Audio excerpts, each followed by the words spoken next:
시편 1편 1절에서 6절 말씀 다 같이 한 목소리로 우리 합독하도록 하겠습니다. 시작. 복 있는 사람은 악인들의 꾀를 따르지 아니하며 죄인들의 길에 서지 아니하며 오만한 자들의 자리에 앉지 아니하고 오직 여호와의 율법을 즐거워하여 그의 율법을 주야로 묵상하는도다. 그는 시냇가에 심은 나무가 철을 따라 열매를 맺으며 그 잎사귀가 마르지 아니함 같으니 그가 하는 모든 일이 다 형통하리로다. 악인들은 그렇지 아니하며 오직 바람에 나는 겨와 같도다. 그러므로 악인들은 심판을 견디지 못하며 죄인들이 의인들의 모임에 들지 못하리로다. 무릇 의인들의 길은 여호와께서 인정하시나 악인들의 길은 망하리로다. 아멘. 아멘. 네.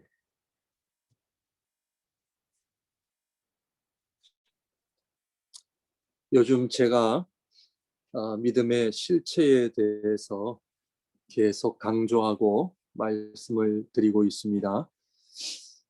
믿음의 실체는 두 가지를 생각하면 좋을 것 같습니다. 첫째는 예수를 믿는다 하는 것이 중요하고 두 번째로는 그러면 예수님을 믿는다는 것이 무엇을 의미하는가?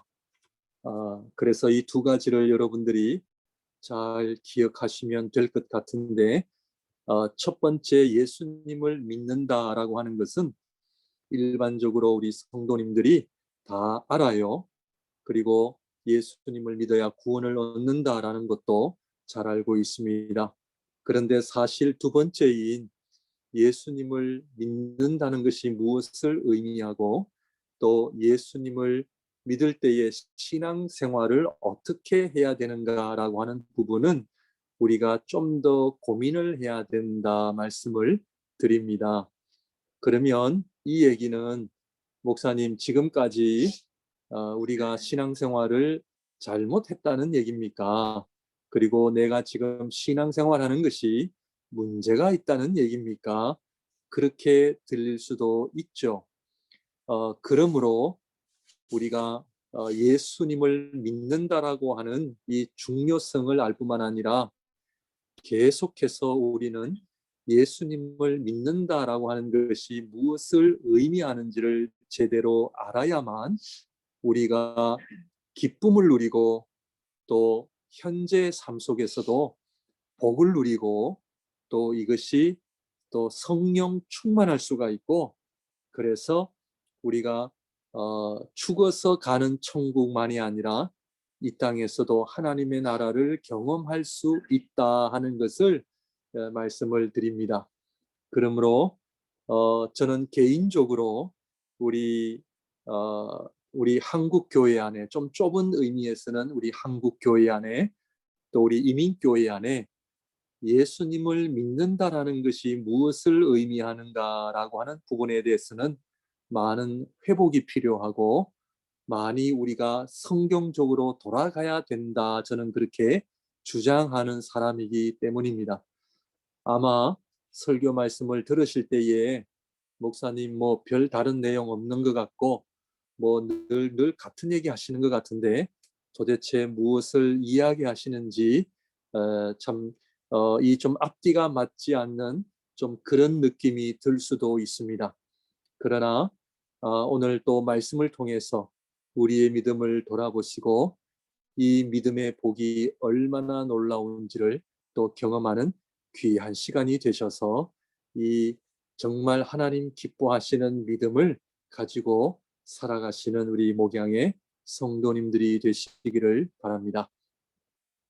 우리 최장로님 또 기도를 해 주셨는데 제가 잠깐 기도하고 또 우리 말씀을 듣도록 하겠습니다.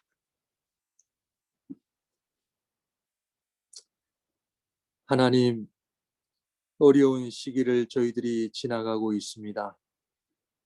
이 어려운 시기 가운데서도 저희들을 지켜 보호하여 주시고 성령 하나님께서 오늘도 말씀을 통해 우리의 믿음을 돌아볼 수 있는 귀한 은혜를 성령의 역사가 일어나는 시간 되게 하여 주옵소서. 사람들이 보기는 보아도 알지 못하고 듣기는 들어도 깨닫지 못한다. 주님 말씀하신 것처럼 성령께서 우리의 눈을 열어주시고 우리의 귀를 열어주셔서 우리의 믿음이 어떻게 해야 하나님 기뻐하시는 믿음의 자리에 갈 수 있는지를 오늘 말씀을 통해 깨닫게 하시고 순종하게 하시고 그 은혜를 누리게 하여 주옵소서. 성령 하나님께 모든 것을 올려드립니다. 전하는 자나 듣는 자나 한마음 되게 하시고 성령께서 주의 복음을 말씀하실 때에 저희들이 아멘하는 역사가 일어나게 하여 주옵소서. 예수님 이름으로 기도합니다. 아멘. 우리 성도님들, 누가 복 있는 사람입니까? 복 있는 사람으로 살고 계십니까? 아니면 아직도 내가 바라는 복은 오지 않았다라든지 성경이 그렇게 얘기하니까 그냥 좀 100% 공감은 하진 않지만 그냥 아멘입니다라고 그렇게 받아들이시겠습니까? 오늘 말씀을 보게 되면 누가 복 있는 사람이냐, 그것은 바로 하나님의 율법, 하나님의 말씀을 사랑하는 사람입니다. 하나님의 말씀 들으면 우리는 1차적으로 부담감이 있고 또 이 말씀 들으면 좀 힘들어지기 시작하는 것이 솔직한 마음인지도 모르겠습니다. 그런데 복 있는 사람은 하나님의 말씀을 사랑하는 사람이래요. 요즘 누가 복 있는 사람이라 세상에서 이야기합니까? 예, 건물주입니다. 건물주. 제가 남미에 있었을 때 우리 부모님을 도와 좀 이렇게 사업을 했을 때에 그 가게 옷가게를 경영했는데 그 옷가게 세가 한 달에 5,000불이었어요. 5,000불. 그 한 달에 US 달러로 5,000불을 세를 내고 있었는데 주인이 매월 1일이 되면 월세를 받아러 옵니다. 그 월세 5,000불을 내지 않으면 아주 얼마나 고약한 주인이었는지 아주 행패를 부리고 갔습니다. 그런데 이 주인이 그 5,000불을 받는 그 가게 건물을 몇 개 가지고 있느냐 물어보니까 30개를 가지고 있다 했습니다. 30개 곱하기 5,000불 하니까 매월 들어오는 돈이 얼마나 많겠어요? 요즘도 아마 많은 분들이 복이라 그러면 건물주로 아마 생각을 하실 거고 넉넉한 재물이 있어야 편안하게 살고 내가 하고 싶은 삶을 산다 그렇게 생각하는 것이 현실입니다. 그런데 오늘 말씀은 누가 복이 있느냐? 하나님의 말씀을 사랑하는 사람이다 하는 것입니다. 그 이유는 하나님께서 우리를 이렇게 창조하셨기 때문입니다. 지난 주일에 히브리서 11장에서 본 것처럼 하나님께서 이 세상을 하나님 말씀으로 창조하셨다는 의미는 그래 하나님께서 만드신 거야 이런 단순한 의미가 아닙니다. 이 세상을 하나님 말씀으로 창조하셨다는 것은 이 세상이 하나님을 아는 지식을 통해 하나님과 교통하는 삶을 누리기 위해 창조하셨고 이것이 바로 하나님께서 이 세상을 창조하신 목적이다라는 거예요. 그래서 진정한 복은 하나님께서 창조하신 그 목적과 일치할 때 비로소 복이 온다라고 하는 개념입니다. 이것이 에덴 동산입니다. 천국은 장소의 개념이 아니라 하나님과의 교통이 있는 삶, 그 하나님과 내가 에녹처럼 동행하는 삶, 그래서 죽음이 없는 삶, 영원한 삶을 의미하죠. 요한복음에 보면은 너희가 내 안에 거하고 내가 너희 안에 거하는 삶을 가리킨다는 것이죠. 그래서 제자들이 예수님 천국이 어디에 있습니까? 라고 물었을 때 예수님께서는 너희 안에 있다고 대답을 하셨습니다. 천국은 장소의 개념이 아니라 하나님과 함께하는 삶이 곧 천국임을 말씀하셨습니다. 인간을 창조하실 때 하나님의 형상대로 창조하셨다는 의미가 바로 이것입니다.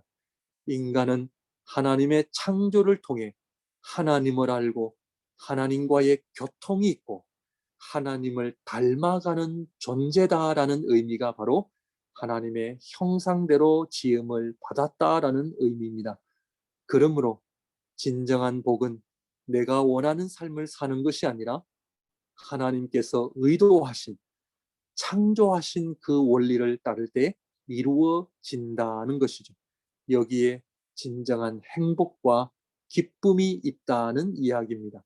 그러므로 시편 1편 1절은 단순히 하나님의 율법, 말씀을 사랑하자라는 개념이 아니라 인간의 정체성에 관한 말씀이에요. 즉, 인간은 누구인가? 인간은 어떤 존재인가? 인간은 언제 기뻐하고 언제 복을 누리는가? 그것은 바로 하나님에 의해 창조를 입은 인간이 그 하나님의 말씀이라는 원리를 따를 때 인간은 비로소 복된 존재가 되는 것이다라는 말씀입니다. 신앙생활을 여러분들이 원하는 것을 얻기 위한 수단으로 하시게 되면 진정한 복과는 거리가 멀어지게 됨을 아셔야 합니다. 그러나 인간은 죄로 인해 하나님의 말씀을 거부했죠. 결과적으로 하나님의 형상을 상실한 것입니다. 하나님을 아는 지식도 사라지고 하나님과의 교통도 없어지고 하나님을 닮아가는 삶도 사라지게 된 것입니다. 결국 우리 인간에게는 육신만 남게 된 것입니다. 아담과 하와가 죄를 짓고 나서 어떤 일이 일어났습니까? 자신들의 몸이 벗은 줄 알고 부끄러움을 알게 되었던 것이죠. 이 부끄러움은 몸이 벗은 상태이기 때문에 부끄러움을 느낀 것이 아니라 자신들 안에 하나님의 형상이라는 고귀한 모습이 상실되고 육신만 남게 되었기 때문에 부끄러움을 느끼게 된 것입니다.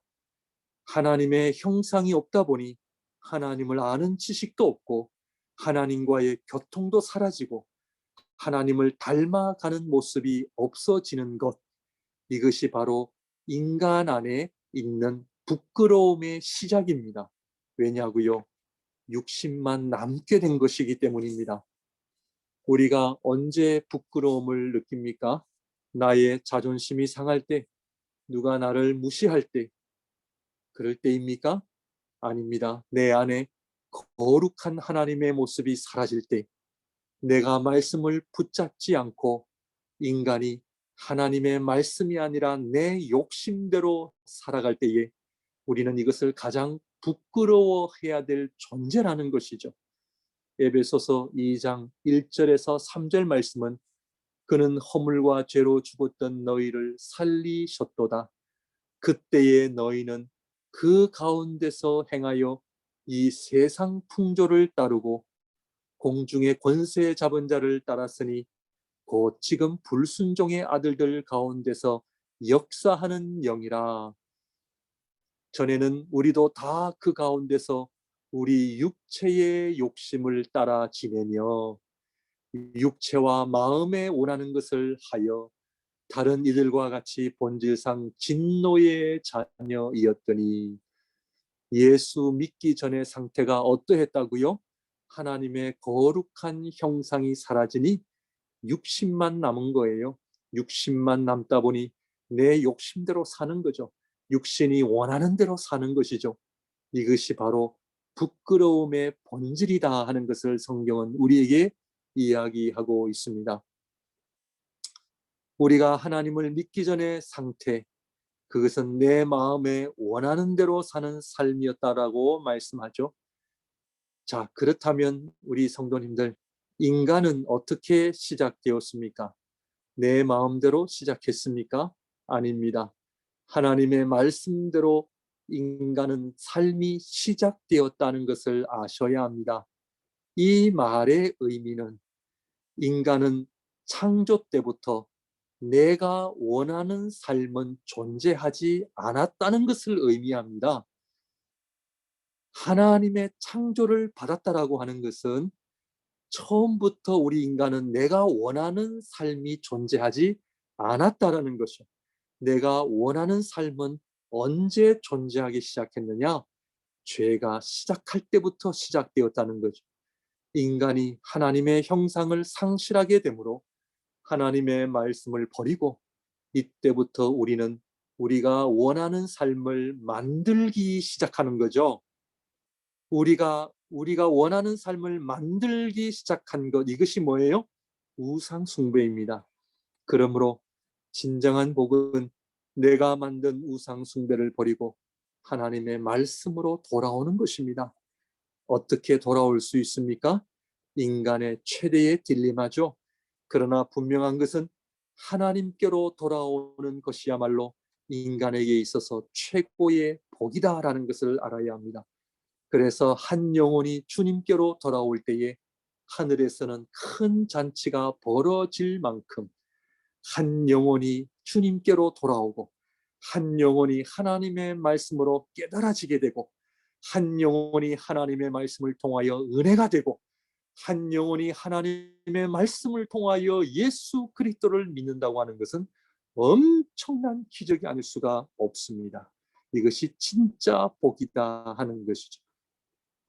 우리 스스로 하나님께로 돌아갈 수 있습니까? 불가능합니다. 그래서 누가 해결하셔야만 했습니까?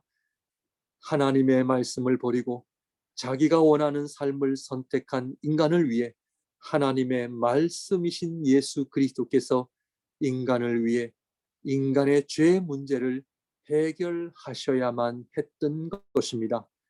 죄의 결과인 부끄러움. 그래서 주님께서 가장 부끄러운 자리인 십자가에 올라가신 것입니다. 자, 그 십자가는 어떤 자리입니까? 부끄러운 자리입니다. 그 부끄러운 자리에 누가 올라가셨습니까? 그분은 바로 하나님의 말씀이신 그리스도께서 올라가신 것입니다. 잘 보셔야 합니다. 십자가에 올라가신 분은 단순한 사람이 아닙니다. 하나님의 말씀, 이 세상을 창조하신 하나님의 말씀이신 그리스도께서 올라가신 것입니다. 그러면 십자가에서 하나님의 말씀이신 그리스도께서 하신 일이 무엇입니까? 자, 지난주에 히브리서 11장을 통하여 하나님께서 말씀으로 무엇을 하셨습니까? 이 세상을 창조하셨습니다.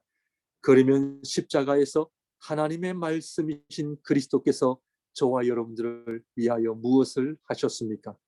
재창조를 하신 겁니다. 우리 안에 하나님의 형상을 다시 회복하시기 위하여 십자가에서 창조의 역사를 이루신 것입니다.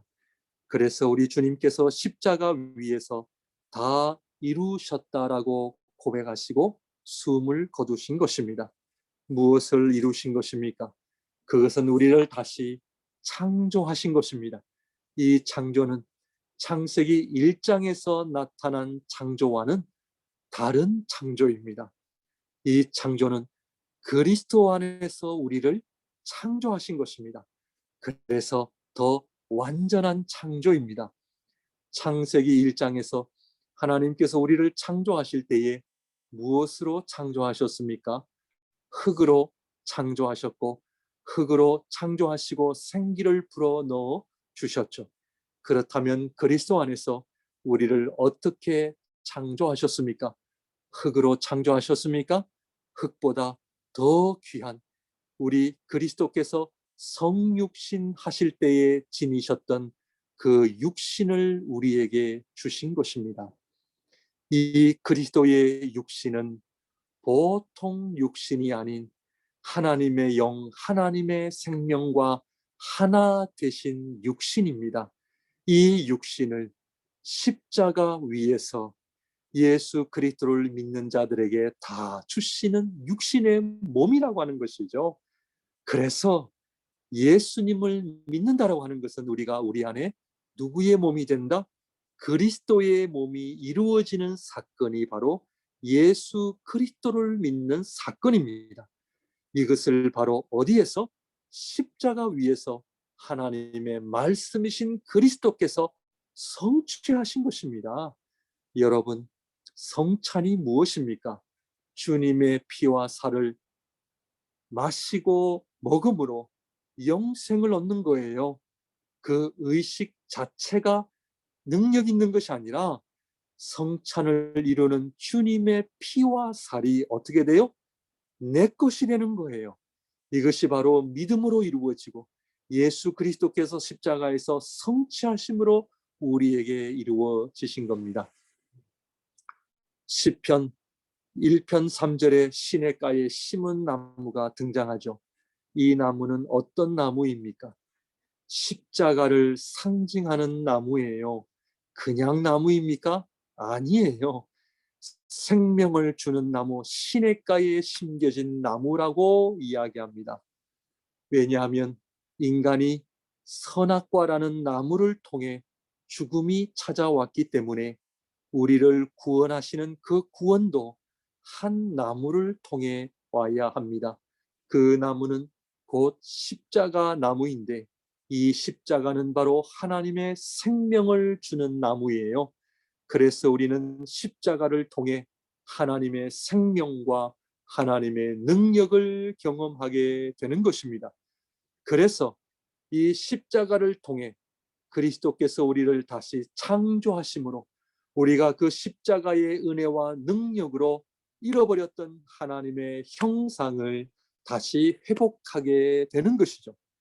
그리하여 하나님을 아는 자리로 나아가게 되고 하나님과의 교통이 이루어지게 되고 하나님을 닮아가는 삶이 우리에게 다시 가능하게 된 것입니다.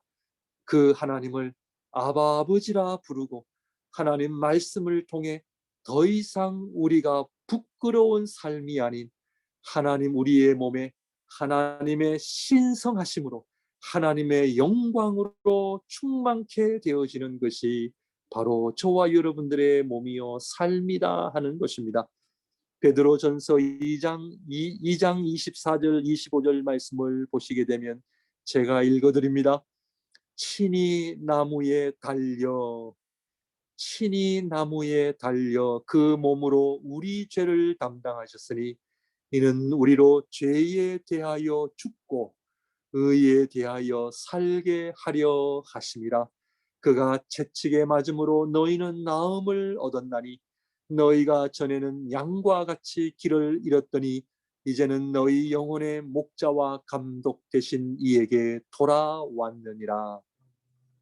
그러나 악인은 어떤 자들입니까? 시편 1편 4절에 악인들은 그렇지 아니하며 오직 바람에 나는 겨와 같도다. 바람에 나는 겨와 같다는 것은 나무로부터 떨어진 존재임을 의미합니다. 시냇가에 심은 나무와 상관이 없는 자들입니다. 십자가와 상관이 없는 자들입니다. 우리 성도님들 십자가와 붙어 있어야 됩니다. 시편 전체에 등장하는 악인들은 어떤 자들입니까? 이 악인들은요, 단순히 죄를 짓는 자들이 아니에요.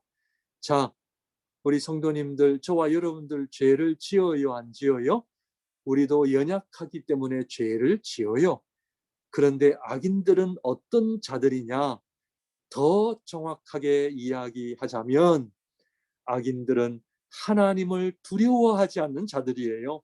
하나님을 우습게 여기는 자들입니다. 시편 2편에서 곧바로 악인들의 모습을 언급하고 있는 것이죠. 어찌하여 이방 나라들이 분노하며 민족들이 헛된 일을 꾸미는가? 세상의 군왕들이 나서며 관원들이 서로 꾀하여 여호와와 그의 기름 부음 받은 자를 대적하며. 시편 2편 1절 2절 말씀은 시편 1편 1절 2절과 대조되는 말씀이에요. 시편 1편 1절 2절은 의인에 관한 말씀이고 시편 2편 1절 2절은 악인들의 이야기죠. 이게 죄의 가장 심각한 모습입니다. 어떤 모습이요? 하나님의 말씀이신 그리스도께서 우리 인간을 위해 가장 큰 일을 행하신 사건, 십자가의 사건을 어떻게 해요? 비웃는 자들이에요. 십자가의 사건을 조롱하는 사람들이에요. 이들이 바로 악인들이에요. 지금도 십자가의 사건을 중요하지 않게 생각하는 자들입니다. 고린도전서 1장 18절에 십자가의 도가 멸망하는 자들에게는 미련한 것이요 구원을 받는 우리에게는 하나님의 능력이 됨이라. 그러나 의인은 어떤 자들입니까? 의인은 여호와를 사랑하는 자들입니다. 하나님의 말씀을 사랑하는 자들입니다. 십자가를 통해 하나님 말씀을 주시고 그 말씀으로 인해 하나님과의 교통이 이루어지고 그 교통을 통해 우리로 하나님을 닮아가게 하시는 그 은혜로 인해 우리가 복된 자들임을 말씀하십니다. 여러분, 십자가의 은혜를 안다면 내가 원하는 삶을 살 수 있겠어요? 없겠어요? 그럴 수가 없다는 것이 성경의 이야기입니다. 십자가의 은혜를 아는 사람은 하나님을 사랑하게 되고 하나님의 말씀을 사랑하게 된다 하는 것이죠. 하나님의 말씀을 윤리적으로 도덕적으로 우리가 억지로 봐야 되고 묵상하고 그런 것이 아니라 하나님의 말씀을 사랑하는 자들은 십자가의 은혜를 아는 자요, 하나님의 사랑을 아는 자요, 하나님의 구속의 은혜를 아는 사람이다 하는 것이죠. 이 복된 자들이 시편 1편 5절의 모임이라고 합니다. 의인들의 모임이라고 하는 것이죠. 여러분, 이 모임이 어떤 모임일까요? 궁극적으로는 천국을 말씀하고 있지만 저는 이 모임이 의인들의 모임은 하나밖에 없어요. 뭐예요? 교회입니다. 교회. 여러분, 이 십자가의 은혜를 아는 사람은 자기 자신이 그리스도의 몸을 이루고 그리스도의 몸을 이룬 사람은 교회를 통해 무엇을 이루어요? 그리스도의 몸을 이루는 사명을 지니고 있는 것입니다. 그것이 바로 시편 1편 1절 2절에 나타난 것처럼 하나님의 말씀을 주야로 묵상하는 것, 사랑하는 것이죠. 시냇가에 심은 나무처럼 시절을 쫓아 과실을 열매를 맺는 삶이다 할 수 있는 것이죠. 십자가를 붙들고 살아가는 자들입니다. 이 말의 의미는 주님의 살과 피를 먹고 마심으로 내 안에 우리 안에 주님의 몸을 이루어가는 자들이고 이것을 세상을 향해 증거하는 자들이 바로 의인들이다 하는 것이죠. 내가 만들기를 원하는 삶이 아니라 내가 누리고 싶은 삶이 아니라 세상이 말하는 그런 삶이 아니라 하나님 말씀만을 붙잡고 나아가는 삶이죠. 주여 말씀하옵소서. 제가 순종하겠습니다. 제가 이번에 또 우리 목사님들과 함께 공부를 하면서 성경 66권 중에 제일 마지막에 쓰여진 책이 어떤 책인지 여러분들 알고 계십니까? 적지 않은 분들이 요한계시록이다 그렇게 알고 계시는데 그래서 요한계시록은 미래에 일어날 책이다 해가지고 요한계시록이 성경 66권 중에 제일 마지막에 기록한 책이다 그렇게 많이들 알고 계실 것 같은데요. 우리 성도님들 알고 계시는 분 계십니까? 성경 66권 중에 제일 마지막에 쓰여진 책이 요한복음입니다. 요한복음. 자, 그렇다면 요한복음 제일 마지막 장인 21장 아시죠? 21장은 어떻게 끝납니까? 네가 나를 사랑하느냐? 네가 나를 사랑하느냐? 주님께서 베드로에게 물으신 것이기도 하지만 그 당시 요한복음을 받아 읽고 있었던 주님의 교회를 향한 주님의 물으심이에요. 너희가 나를 사랑하느냐? 왜? 이것이 최고의 복이기 때문입니다. 하나님을 사랑하는 것이요, 최고의 복입니다. 하나님을 사랑하는 사람은 하나님의 말씀이신 그리스도를 사랑하고요. 하나님의 말씀이신 그리스도의 십자가의 길을 시냇가에 심기운 나무처럼 내 욕심대로 살아가는 삶이 아니라 하나님의 말씀대로 살아가는 삶, 내 삶이 십자가의 삶으로 충만한 삶, 그것이 바로 그리스도를 사랑하고 하나님을 사랑하는 삶이 바로 최고의 복이다 하는 것이죠. 바로 이 복이 우리 사랑하는 목양의 모든 성도님들에게 심령 위에 가정 위에 우리 몸된 교회에 흘러 넘쳐서 여호와께서 인정하시는 삶은 하나밖에 없어요. 여호와께서 인정하시는 삶은 하나밖에 없어요. 하나님의 말씀을 사랑하는 삶, 하나님을 사랑하는 삶. 이 어려운 시기에 하나님의 말씀을 사랑하시고 하나님을 뜨겁게 사랑하는 우리 성도님들 되시기를 주님의 이름으로 축원드립니다. 기도하겠습니다.